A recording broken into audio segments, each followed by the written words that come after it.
жаткан Nooruz менен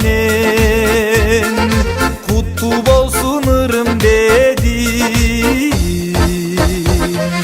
Nooruz майрам, ырыс майрам, бабалардан мурас майрам. Ак калпакчан кыргыз майрам, Nooruz майрам, бул майрам, Nooruz майрам. Мына бүгүн жаздын жаркыраган жаз маалында улустун улуу күнү Nooruz майрамы болуп отурат. Кыргыз элинин жаңы жылы болот. Мына ошого арнап элибизде тоюмчулук болсун, бейкутчулук болсун, ынтымак ырыскы кут болсун деп мындай сум элек кайнаткан илгертеден. Сум электи кайнатып, мына буудайды өндүрүп алгандан кийин мясокадан тартып, согун чыгарып алып, казанга коюп, анан тоюмчулук болсун деп жакшы ниет менен жасайт да муну.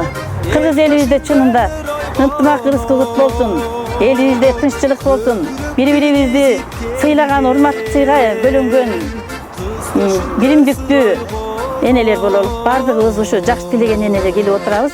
Бардыгыбыздын тилегибизди Кудайым куттулсун, кабыл кылсын, жакшылыктар болуп турсун. Эли журтубузда тынччылык болсун. Кыргыз майрам, Nooruz майрам, бул майрам, Nooruz майрам, ырыс майрам, бабалардан мурас майрам. Ак калпакчан кыргыз майрам, Nooruz майрам, бул майрам.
Çökmey canım